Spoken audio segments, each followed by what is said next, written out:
জীবনটাকে অন্ধকারের মধ্যে ফেলে দিয়েছি। আনফুসানা, নফসের উপরে জুলুম করছি। ওয়া তারহামনা লানাকুনান্না মিনাল খাসিরিন। লোকটা আল্লাহর একটা কথা শোনে নাই, সে কি বলতেছে? অনেক গুনাহ করে ফেলছি। আর তুমি আর আমি সেটারি, বাটপারি, ধোঁকাবাজি, দিনের ভিতরে অন্তত কোটি কোটি গুনাহ করি, ঠিক না? তারপর আবার বুক ফুলাইয়া চলি আর কি কই জানেননি? আই এম মুসলমান। বেটা, তোমার বাবা আদম কি বলতেছে? এক কত গুনাহ করছি, রব্বানা যালামনা, ও রব জীবনটারে অন্ধকারে ফেলাই দিছে। বাবা গো, যুবক ভাই, একটা জিনিস চিন্তা করব, একটা অপরাধ করে লোকটা কতবার তওবা করে। আর আমি আর আপনি প্রতিদিন হাজার হাজার অপরাধ করতেছি। অপরাধের এখন অপরাধী মনে করি না, মনে করি এটা আমার সঙ্গের সাথে, ঠিক না? হ্যাঁ, হাসতে হাসতে মানুষ খুন করি, হাসতে হাসতে সুদের টাকা হাতে নেই, হাসতে হাসতে মিথ্যা কথা বলি, হাসতে হাসতে মানুষকে কষ্ট দেই, হাসতে হাসতে মুনাফিকি করছি, হাসতে হাসতে হাসতে হাসতে সেটারই বাটপারি করতেছি। কোনো অন্তরের ভিতরে কোনো অনুভূতিও নাই যে আমি যে গুনাহ করছি, এটা মনেও করে না। আর গুনার কাজ করে বুক ফুলায় চলি আর বলি আমি অমুক দলের নেতা, আমি অমুক, আমি তমুক, আমি মৌলানা সাহেব, আমি কোটিপতি সাহেব। না গো বাবা, এইগুলার আল্লাহর কাছে চাইলেন আর কোনো মূল্য নেই ভাই, ঠিক না? যখন নিজেকে আপনি ছোট মনে করে আমার আল্লাহর কাছে নিজের জীবনটাকে সবর্দ করবেন, আল্লাহ আপনারা সারা পৃথিবীর ভিতরে বড় করে দেবেন। তাহলে আল্লাহর কাছে চাইলে কম চাইবেন না বেশি চাইবেন? গুনাহ কম করবেন না বেশি করবেন? কেইটাও বেশি করেন? তাহলে দেখা গেছে আমরা নেক করি কম, গুনাহ করি বেশি, ঠিক না? জোরে কর। আর গুনাহ এখন করণ লাগে না। আপনি গুনার নিয়ত না করে রোডে খাড়াই থাকবেন, কোটি কোটি গুনাহ অ্যাকাউন্টে জমা হয়ে যাবে। অটো গার্মেন্টস ছুটি হইব, চোখরে কইবেন চাইস না, চোখ কয় তোরে কইছে কেনা চাবি না, চাই থাক, ঠিক না? ঠিক। আর চোখ হলো গুনাহের একমাত্র মেডিসিন, একমাত্র গুনাহের মূল হল চোখ। চোখ দিয়ে মানুষ প্রথম দেখে, অন্তরে কল্পনা করে, ব্রেনের ভিতর সাজায়, কলবটারে ঝাঁঝরা করে ফেলে গুনাহ দিয়ে, ঠিক না? আল্লাহ আমাদের হেফাজত করুক। এই জন্যই আমার রসুলকে মাত্র 4 বছর বয়সে এই কলবের ভিতর থেকে যৌবনের যে লালসা, যে একটা পর মহিলাকে দেখলে তার ভিতরে কাম উত্তেজনা বাড়বে, শয়তান কুমন্ত্রণায় ফেলে দিবে, এই যে মেডিসিনটা, এই যন্ত্রটা, এই যে গুনাহের প্রথম যেটা মানুষকে শেষ করে দেয়, যৌবনের লালসা, যেটা এই যৌবনের লালসাটাকে যেই যন্ত্রটা যেই দিয়ে মানুষ চিন্তা ভাবনা করে, এটা হলো বাম দুধের নিচে, মহিলা পুরুষ দুজনের এই বাম দুধের থেকে 1 আঙ্গুল নিচে ওই যন্ত্রটা ওখানে আল্লাহ ফিট করে রাখছে। নাউজুবিল্লাহ। ঠিক এই দেশটা হলো ওই যন্ত্রটা, এই দেশটা বাম দুধের 1 ইঞ্চি নিচে। আমার নবীর বুকটারে ফাললেন 4 বছর বয়সে, মনে আছে? হ্যাঁ, যেইটা দিয়ে মেন গুনাহ করবা ওইটার এখন অপারেশন করে জিবরাইল ফেলাই দিচ্ছে। ভাইজান, যখন আমার নবীর ওই যন্ত্রটা ফেলে দিল, যেই রাডার দিয়ে মানুষ গুনাহ চম্বকের মতো টাইনা আনে, ওই গোস্তটা যখন ফেলে দিল, আমার নবীর ভিতরে আর ফেরেশতার ভিতরে কোনো পার্থক্য ছিল না। ফেরেশতা যেন পুরুষও না, মহিলাও না, হিজড়াও না, আল্লাহর বানানো একটা আলাদা মাখলুক, যাদের গুনাহ করার কোনো মেডিসিন নাই, গুনাহ করবে এমন কোনো যন্ত্র নাই, তাদের খাওন নাই, পরন নাই, পায়খানা নাই, পুরুষ লিঙ্গ নাই, পায়খানা রাস্তা নাই, কিছু নাই, আলাদা এক মাখলুক আল্লাহ বানাইছে ফেরেশতা।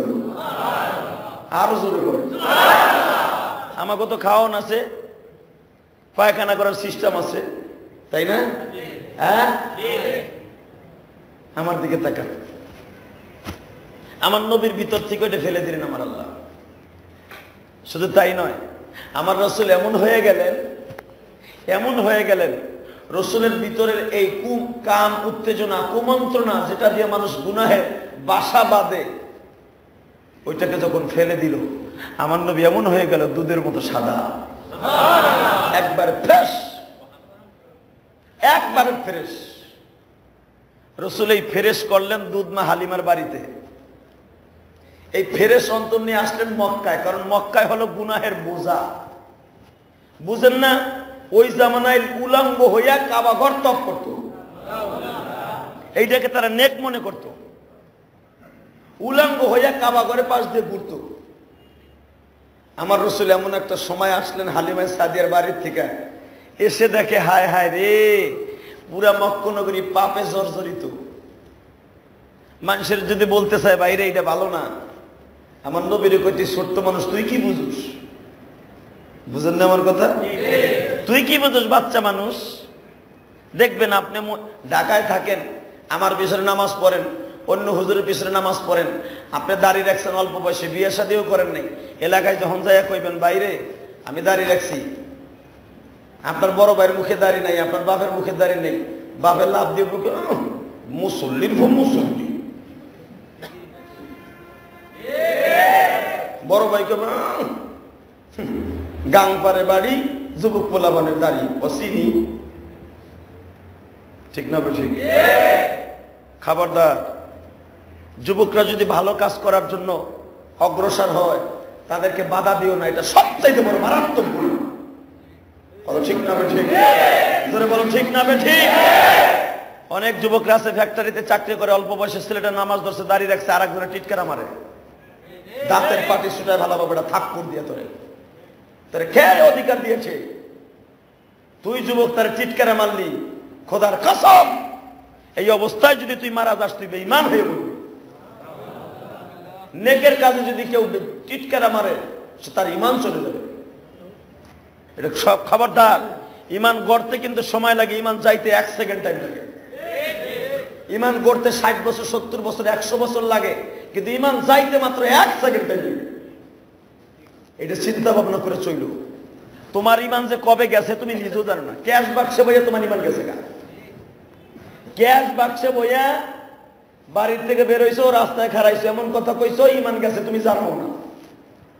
ঈমান যে তোমার বিল্ডিং এর ছাদের উপর দিয়ে গুলিস্তান পার হইয়া গেছে গা কেরানীগঞ্জ, তুমি জানো না। মনে রাখো ভাইজান, ঈমান গড়তে সময় লাগে, ঈমান যাইতে সময় লাগে না। অল্প বয়সে যে ছেলেগুলো আমলি হচ্ছে, এদেরকে তুমি মনে করো এটা ইসলামের জন্য প্লাস পয়েন্ট। তুমি মনে করো এটা মুসলমানদের জন্য একটা মডেল। সারা পৃথিবীতে কোনো জাতি নাই এত কম বয়সে ছেলেরা নামাজ পড়ে। খ্রিস্টানের বাচ্চারা তাদের যৌবনের লালসায় 24 ঘন্টা কুত্তা লিয়ে ঘুরে, মদের বোতল লিয়ে ঘুরে, নামাজ নাই, রোজা নাই, বয়ফ্রেন্ড গার্লফ্রেন্ড নিয়ে রাতকে রাত কাটায় তারা নাজায়েজ অবস্থায়। কিন্তু আমার মুসলমানের সন্তানগুলা শুক্রবার হলে অন্তত 10টার সময় এত আমাদের উপাসনাগার ইবাদত ঘরে এসে বসে থাকে। পৃথিবীর কোন জাতির মধ্যে নাই যেটা মুসলমানের মধ্যে আছে। মারহাবা। পৃথিবীতে যে সভ্য জাতি, পৃথিবীতে সবচেয়ে আল্লাহর শান্তির ধর্মের মানুষ কেউ থেকে থাকে সেটা হলো মুসলমান। আর খ্রিস্টানের বাচ্চারা আমাকে গালি দেয়, কয় মুসলমান জঙ্গি। না, মুসলমান জঙ্গি নয়। আমার এই কথাগুলো রেকর্ড করে সারা পৃথিবীতে পাঠায় দাও। মুসলমান কোনদিন জঙ্গি নয়, মুসলমান হলো শান্তির ধর্ম। মুসলমান যদি মারে নাস্তিক গুলারে মারে, যদি মারে ইসলাম বিরোধীদেরকে মারে, যদি মারে আল্লাহ দুশ্মনদেরকে মারবে। কথা ঠিক না? মুসলমান কোনদিন কোন নাস্তিক ছাড়া মুসলমান কোনদিন মুসলমানদের মারে না। তবে যারা মুসলমানদেরকে মারে এর ঈমান থাকে না। যেরকম পেট্রোল বোমা, এটা ইসলাম কোনদিন স্বীকৃতি দেয় না। যে ব্যক্তি পেট্রোল বোমা মারে আর ঈমান থাকতে পারে না। ভালো করে বুঝেন,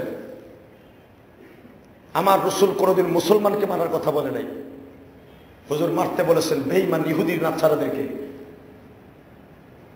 শুধু তাই নয়, আমার রাসূল আরো বলেছেন, খবরদার, মুসলমান এমন একটা আদর্শবান ধর্ম যে আদর্শ দেখে মানুষ পাগল হয়ে যাবে। আল্লাহ কবুল করুক, জোরকান আমিন। প্রমাণ হয়ে যাবে আমার নবীর আদর্শ কারে কয়। এই জন্যই তো আল্লাহ রাসূলের সামনে বলেছেন, লাকাদ কানা লাকুম ফি রাসূলিল্লাহি উসওয়াতুন হাসানাতুন লিমান কানা ইয়ারজুল্লাহ। এ দুনিয়ার মুসলিম জাতি, আমি আল্লাহ তোমাদেরকে একজনের অনুসরণ করতে বলেছি। আমার নবীর জিন্দেগি যেইভাবে গড়ছে তোমাদেরকেও সেইভাবে গড়তে বলেছি। আমার নবী যেইভাবে খাইছে সেইভাবে খাইতে বলেছি। আমার নবী যেই পোশাক পরছে ওই পোশাক পরতে বলেছি। আমার নবী যেইভাবে জীবনটারে গড়ছে ওইভাবে গড়তে বলছি। আমিও তোমার জন্য জান্নাতটা দলিল করে রেখে দিয়েছি। আমার নবীর জীবন গড়া দেখো বাবা। নবী ধাত্রী মার থেকে আসলেন বাবা, হালিমা সাদিয়ার বাড়ির থেকে আসলেন, দুধ মায়ের বাসার থেকে যখন আসছে নবীর বয়স মাত্র 5 বছর। কত? নবীর 5 বছর বয়সে মনে হয় 12 বছরের পোলা। আহারে আমার নবীর চেহারা, জাগাতার সভাপতি সাহেবকে আমার নবীর সুন্দর চেহারা দেখে মক্কার ভূখণ্ডে বাবা অনেক মানুষগুলা আফসোস করত গো বাবা। আমার নবীর চরিত্র দেখে জাহিলিয়াতের যুগের মানুষগুলা নবীর দেখে বলতো, আরে মুহাম্মাদের মতো যদি একটা বাচ্চা আমার হইতো। আমি একদিনের ঘটনা এখন তুলে ধরবো। যদি সত্যিকারের নবীর প্রেম থাকে বাবা, আমি জানি মসজিদ থেকে যাইবার পরে মনের অবস্থা এরকম থাকবে না। কারণ এই দুনিয়ার কালচারের কারণে পাশ্চাত্যের পিছনে পড়ে আমরা হয়তো মসজিদে বসলে মনটা কাঁদে, চোখ দিয়া পানি পড়ে ঠিকই, কিন্তু আমিও যদি মসজিদের বাহিরে যাই আমার মনও ঠিক থাকবে না। আমার নবী বলে, সাহাবীরা রে, মাররান মাররান ফিল মসজিদ, মাররান মাররান ফিল মসজিদ। বারে বারে মসজিদে আসবা, আলেম ওলামার সাথে সম্পর্ক রাখবা। কোন আলেমান ও মুআল্লিমান ও মুস্তামিলান ও মুহিব্বান, আলেমদের সাথে সম্পর্ক রাখবা, আলেমদের সাথে ওঠা বসা করব। যদিও মনের পরিস্থিতি খারাপ হয়ে যায়, আলেমের সাথে দেখা হইলে ভালো হয়ে যাবে। আলেমের সাথে দেখা হইলে তোমার বলবে না পেট্রোল বোমা মারো, আলেমের সাথে দেখা হইলে বলবে না চুরি করো, আলেমের সাথে দেখা হইলে বলবে না জিনা করো, আলেমের সাথে দেখা হইলে বলবে না চিন্তাই লাহাজানি করো। আলেমের সাথে দেখা হইলে হয়তো বা মুসাফারা করে বলবে, ভাই কেমন আছো, ভাই নামাজটা পড়ছনি। এই যে তোমার আদর্শ, এটা দুনিয়ার কোনো কালচারের আদর্শ নয়, এটা হলো আমার নবীর আদর্শ। 5 বছরের নবী আমার মক্কার ভূখণ্ডে বাবা একটা সমিতি করলেন। কি করলেন? যুবক সমিতি। আমার রাসূল 5 বছর বয়সে মনে হয় 12 বছরের পোলা। মক্কার ভূখণ্ডে এমন কোন ঘর নাই যে আমার রাসূলকে দেখার জন্য সকালবেলা ভিড় জমাইতে না। আরে আরো জোরে করবেন, দুর্বল হয়ে গেছেন গা। সুবহানাল্লাহ কইতে কেমন ভয় লাগে। সুবহানাল্লাহ যত জোরে কইবেন পেট্রোল বোমা আপনার গায়ে লাগবে না। হে ভাইরা আমার দিকে তাকান। আমার রাসূল 5 বছর বয়সে মক্কার ভূখণ্ডে কাবা ঘরের সামনে ডেলি হুজুরের আসন লাগতো। বুখারী শরীফের ভিতরে আসছে, আল্লাহ আজিজুল হক সাহেব লেখেন, আল্লাহর কুতুব চলে গেছে আর পাবো না। আল্লাহর কুতুব লেখেন, প্রতিদিন সকালবেলা হুজুরের কাবা ঘরের সামনে আসা লাগতো। একদিন যদি হুজুর না আসতো বাড়িতে লোকজন ভিড় জমায় যেত। আরো জোরে কর, ভিড় হয়ে যেত। মা আমেনা দুষ্কির পরে, মা আমেনা চিন্তায় পড়ে যেত, এই লোকগুলো সামাল দিব কেমনে। বাবা গো, একদিনের ঘটনা বলি শোনেন। আমার নবী বিচারে বইছে, বিচারে মারহাবা করো। 5 বছরের নবী আমার বিচারে বইছে, দাদা তার পাশে বসা। হঠাৎ করে আবু জেহেল কইতেছে, চাচা তোমার লগে খালি এই পোলাটাই থাকে, এই পোলাটারে তুমি প্রতিদিন আনো কেন? আব্দুল মুত্তালিব বলে, দেখ রে, তোরে আজ থেকে না করলাম, আমার কলিজার টুকরার নাতিকে নিয়ে কেউ কথা বলবি না। যদি আমার নাতিকে নিয়ে তোরা কেউ কথা বলস, তোদের কোন বিচারের অনুষ্ঠানে আমি আব্দুল মুত্তালিব যাব না। বাবা, আমার নবী মনে মনে ভাবলেন, মনে হয় দাদার সাথে আসলে মানুষ রাগ হয়, আমি যাব না। মনে রাখবেন, ধরেন আমি ইমাম সাহেব, আমার যদি ছেলে আমার সাথে এসে নামাজ পড়ে, আমার পাশে এসে বসে আপনাকে গাড়ির উপরে দিয়ে আসে, আপনাদের মাইন্ডটা লাগবে, ঠিক না? ইমাম সাহেবের পোলা, সভাপতি সাহেবের পোলা বিদায়, এই অধিকারটা দেখায়। আমার নবী দেখেন কত বড় আদর্শবান নবী, এটা বলতে চাইছিলাম।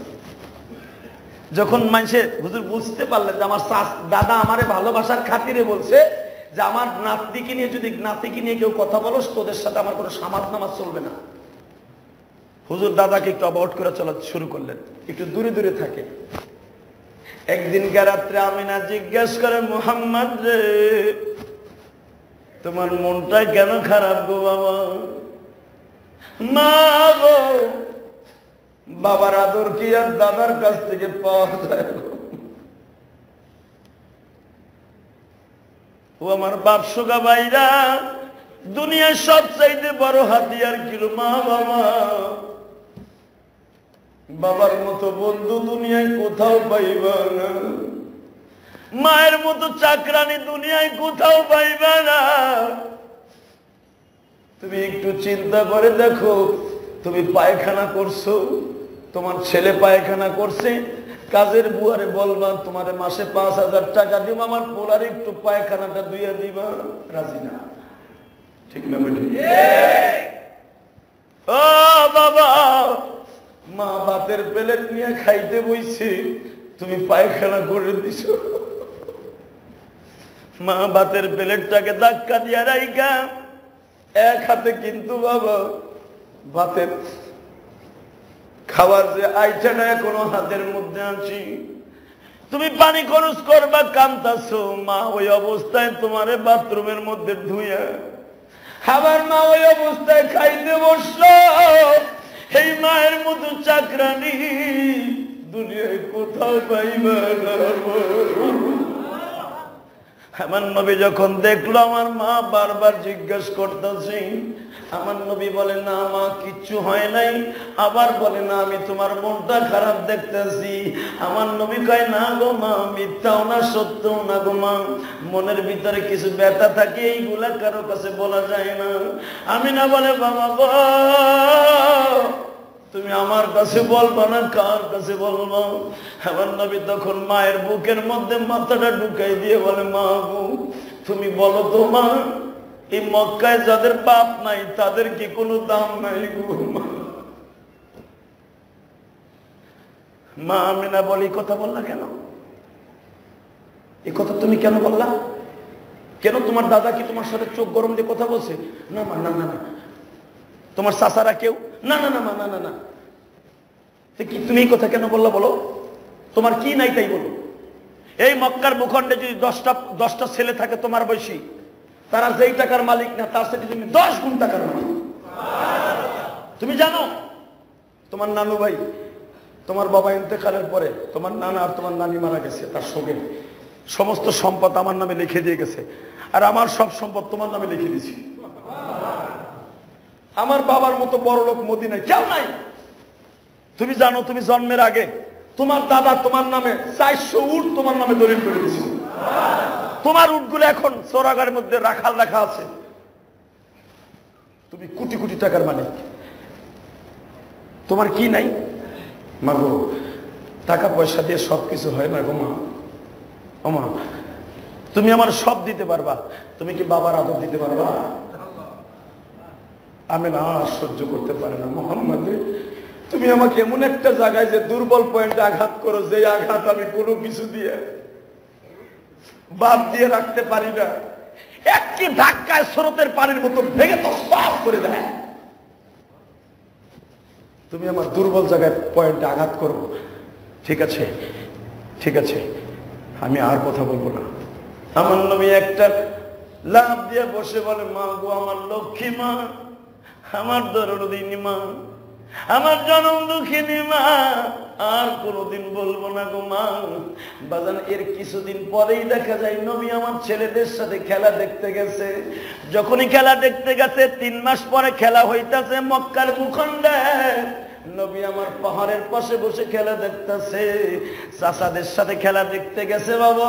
হঠাৎ করে দেখা যায় সন্ধ্যা ঘনায় আসছে, কিন্তু সব ছেলেদের বাবা এসে নিয়ে যায়।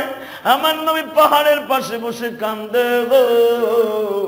3 মাস আগে মায়েরে বলছিলাম মা কষ্ট পাইছিল, কিন্তু মক্কার সব ছেলেদের বাপ এসে কোলে করে নিয়ে গেল। আমার বাবা যদি আজকে বেঁচে থাকতো ঠিকই তোমাকে এইভাবে কোলে নিয়ে চলে যেত। নবী আমার পাহাড়ের পাশে বসে এইভাবে কান লাগাইয়া বাবা কাঁদতাছে। হঠাৎ করে দেখা যায় হঠাৎ করে দেখা যায় যখন সন্ধ্যা ঘনায় আসলো বাবা, মক্কার ভূখণ্ডে সব ছেলেরা বাসায় চলে আসছে। আমার নবী এখনো আসে নাই গো বাবা। মা আমিনার চিন্তায় কেমন যেন মাথা শুকায় যাচ্ছে। হুজুরের দাদাকে জিজ্ঞাসা করে বলে, আব্বা হুজুর আপনার নাতি তো এখনো বাসায় আসে নাই। আব্দুল মুত্তালিব দৌড় শুরু করলেন, হযরতে আব্বাস দৌড় শুরু করলেন, আবু তালেব দৌড় শুরু করলেন। যে দেখে আমার নবী পাহাড়ের পাশে বসে কাঁদতেছে, বাবা বাবা বলে। হ্যাঁ দোস্ত, মা আমিনার কাছে যখন আমার নবীকে নিয়ে আসছে, আমার নবী মাকে বলতেছে, মা তুমি তো জানো গো মা, তোমার কথা একটা বললি কষ্ট পাও গো মা, কিন্তু আজকে যে আমি কষ্ট পাইছি এটা কার কাছে বলবো গো মা। মা আমিনা বলে, আমি কষ্ট পাইলাম, তোমারে কষ্ট দিব না, বলো তোমার মনের আশা কি? হ্যাঁ মা, এই মক্কায় আজকে সন্ধ্যার দিকে সব ছেলেদের বাপ আসলো, ছেলেগুলো কোলে করে নিয়ে গেল। আমি মুহাম্মদ কি এতই হতভাগা মা, জীবনে বাপ দেখতে পারলাম না।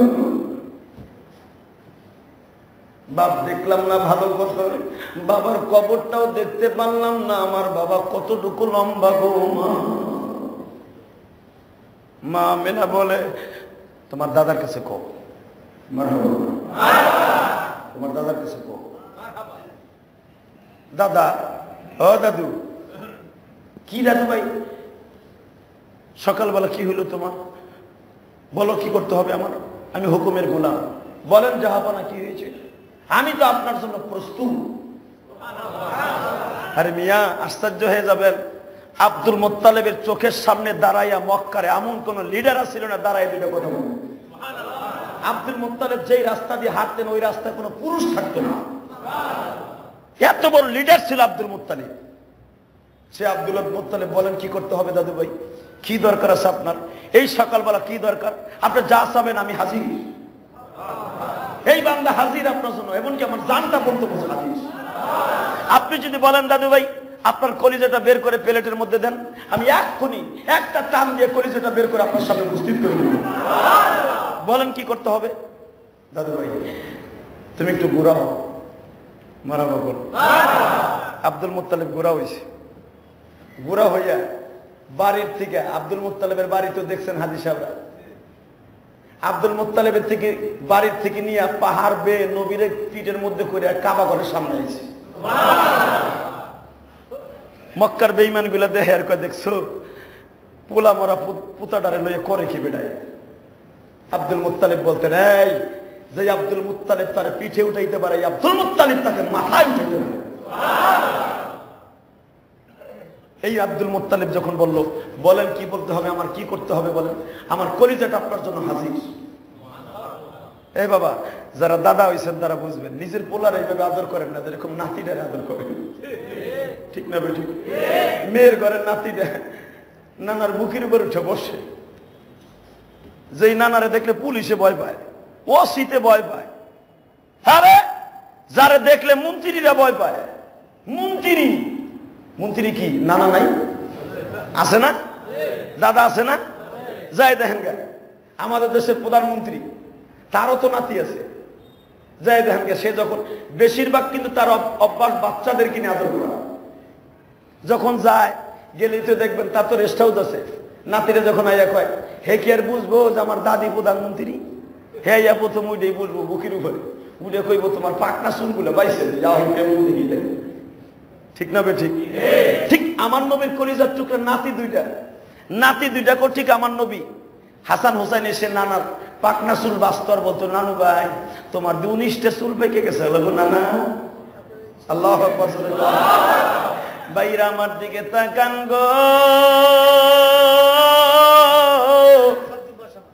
দুনিয়ার সবচাইতে বড় মোহাম্মত কিন্তু দাদা আর নাতি, নানা আর নাতির যে কত প্রেম গো মামা জানে শুধু একমাত্র আল্লাহ। যখন বলছে আমার জীবনটা আপনার জন্য হাজির, সঙ্গে সঙ্গে বলে দাদু জীবনটা হাজির, কয় হ্যাঁ তাহলে পারমিশন দাও। কি আমার মা বিবাহের পরে, আমার নানার বিবাহের পরে, মৃত্যুবরণের পরে আমার মা কোনোদিন বাবার বাড়ি যায়নি। ও দাদু তুমি আমার মাকে তার বাবার বাড়ি যাইতে দাও নাই, কেন দাও নাই আমি জানি না, কিন্তু দাদু আমার মাকে আমার সাথে যেতে দিতে হবে। কোথায়? আমি আব্বার কবর দেখতে যাব। দাদু দাদু ও দাদু তুমি এমন জায়গায় একটা আঘাত করো দাদু যেগুলো মাইনা নিয়ে কষ্ট হয়ে যায়। রাত 12টার সময় 1টার সময় যদি আপনার নাতি কয় আমি বিরিয়ানি খাবো, তখন তো মাইনা নিয়ে কষ্ট, তাই না? কিন্তু রাত 12টা 1টার সময় বিরিয়ানি খাওয়ার চাইতে আরো কষ্ট। যখন বলছে দাদু তুমি না আমার লেগে কলজেটা বাইর করে দিতে পারো, তাহলে আমার কও আমার মায়ের নিয়ে আমার বাবার কবর দেখতে যাবো। আল্লাহু আকবার। এই কথাগুলো যে কত হৃদয় বিদারক এখন বুঝতে পারবেন। আব্দুল মুত্তালিব বলে দাদু তুমি যে তোমার মায়ের নিয়ে যাবা, এই কয়টা দিন আমি কেমনে থাকবো? দাদু তুমি না কইছো আমার লেগে জীবন দিবা, জীবন দিলে তো তুমি মরে যাবা, মরে গেলে তো যুগ কি যুগ থাকবা কবর। তাহলে একটা কাম করো, 1 সপ্তাহ নয় 2 সপ্তাহে যে নানার বাড়ি থাকবো, শুধু বাবার কবরটা দেখবো, আমার বাবার কবরটা আমি হাত দিয়ে মাপবো, আমার বাবা কত বড় লম্বা।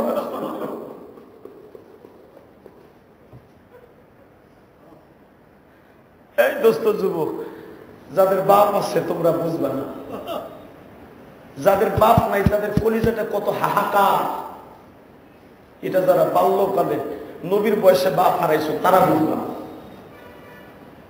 যুবক ভাইরে এখন দিলটাকে মোমের মতো গালায় দিলাম, মোমের মতো যখন দিল গরম হইয়া বলে যখন চোখ দিয়া বের হবে, আমার মাবুদ বলে ওই চোখের পানি কোনোদিন জাহান্নামের আগুনে স্পর্শ করতে পারে না। আব্দুল মুত্তালিব বলে ঠিক আছে বৌমা, আমার কলিজার টুকরা নাতির লইয়া কালকে তুমি যাবা সুদূর মদিনায়। তখন তো মদিনার নাম মদিনা না, মদিনার নাম ছিল ইয়াসরিব গো বাবা, মক্কার নাম ছিল বাক্কা। বাক্কা শহর থেকে যাচ্ছে আমিনা ইয়াসরিবে, সঙ্গে 2টা গোলাম দিলেন, একটা দাসীমা দিলেন। মা হালিমা সাদিয়া বলে আমিনা গো আমিও মুহাম্মাদের সাথে যাব। আমিনা বলে না গো বোন তোমার যাইতে হবে না, তুমি মুহাম্মাদের জিনিসপত্রগুলো গুছায়া রাখো, আমি 1 সপ্তাহের ভিতর আবার রিটার্ন চলে আসব। যাইতে 2 দিন লাগবে, আসতে 2 দিন লাগবে, 3 দিন আমি বেড়াবো বাবার বাড়িতে। বাড়িতে তো আমার মাও নাই বাবাও নাই, শুধু বাবার বিটাটা দেখে চলে আসবো। দেখি না আমার বাবার রাস পেশাব কেমন পড়ে আছে। আমি না উম্মে আইমান দাসীকে সঙ্গে লইয়া রওনা দিয়া যাচ্ছে গো বাবা। আমার নবীর মাঝে মাঝে পানি পানের বিরতি দিতেন। ও বাবা, যাইতে যাইতে সন্ধ্যা হয়ে গেল, একটা জায়গায় যে মা আমেনা তাবু গেড়ে দিয়ে আমার নবীকে নিয়ে পাহাড়ের আড়ালে বসছে। এখন কিন্তু কান্দার টাইম গো বাবা। এই পাহাড়ের কাছে আমার নবীর জীবনে প্রথম ছাগল চড়াইতে যখন যায়, মাইসারাকে ডেকে ডেকে বলে, মাইসারা রে, এই যে সেই পাহাড়, যেই পাহাড়ের কাছে আমার মা এই 7 কিলোমিটার বাক্কা শহর থেকে হেঁটে এসে আমার মা আমার উটের থেকে নামাইয়া এই পাথরের উপরে বসাইয়া আমারে বলছিল, মুহাম্মদ রে, পানি খাও গো বাবা। হতে পারে এটাই তোমার মায়ের শেষ আদর গো।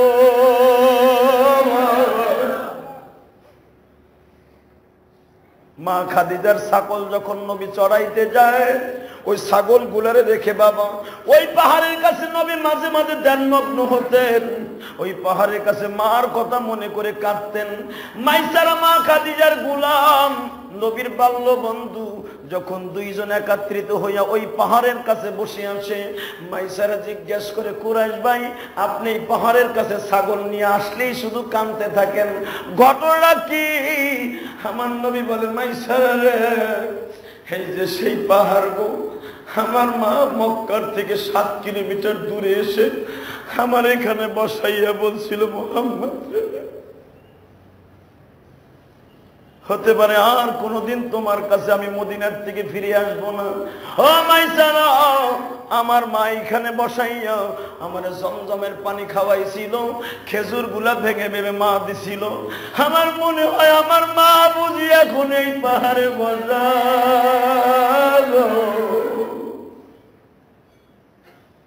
বাজার আমার নবী মদিনায় অনেক কষ্ট করে মায়ের সাথে গেলেন।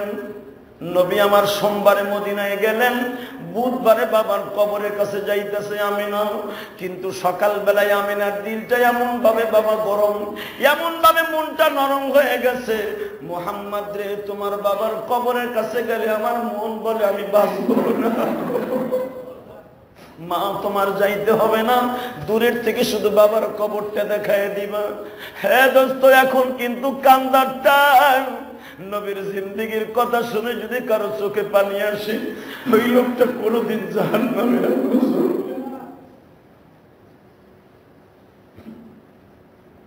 6 বছরের নবী আমার মা আমেনা একটু গাছের নিচে দাঁড়াইয়া আঙ্গুল দিয়া দেখাই দিলেন, উম্মে আইমান রে, তুমি মুহাম্মদ রে কবরের কাছে লয়ে যাও। উম্মে আইমান আমার নবীর কোলে করে কবরের সামনে দাঁড়ায় করে দিয়ে বলে, মুহাম্মদ রে, এইটা তোমার বাবার কবর। 4টা খেজুর গাছের মাঝখানে আব্দুল্লাহ ঘুমিয়ে আসে। আমার নবী বাবার কবরের কাছে আঁঠু দুটা গেড়ে দিয়া বলে, বাবা গো,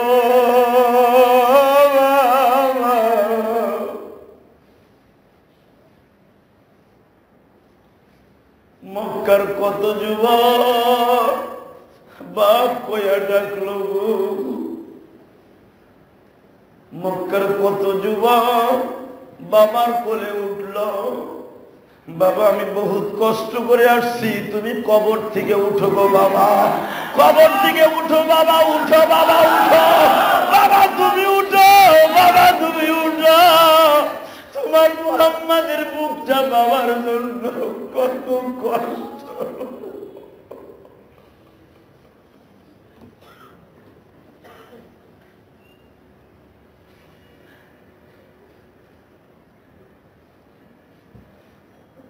আল্লাহর কুতুব তার কিতাবের মধ্যে লেখেন, সিরাতে মুস্তাফার মধ্যে আসছে, নবী যখন হাতে দুটো গেড়ে দিয়া বাবা জোরে জোরে চিল্লাই চিল্লাই কাঁদতেছে, বনের পাখিগুলাও নবীর সাথে কিসির মিসির করে কান্দে। হ্যাঁ বাবা, উটগুলা কান্দে, কে বুঝিবে মনের দুঃখ, কে বুঝিবে মনের দুঃখ, সে বুঝিবে সাই আল্লাহ ছাড়া মালিক বুঝি এই দরায় না।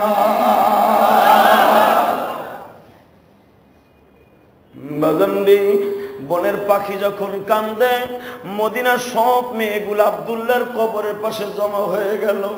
আমার নবীর কান্দনে বাবা মদিনার সব ছেলে মেয়েরা কান্দে। হঠাৎ করে একজন ইহুদি ওই রাস্তা দিয়ে যায় গো বাবা, আমার নবীর কান্না শুনে ইহুদির চোখ গরম হয়ে গেছে। এটা কার কান্না গো? এটা তো দুনিয়ার সাধারণ মানুষের কান্না নয়, কারণ বনের সব পাখিগুলা জামাতে হাজির হইতাছে।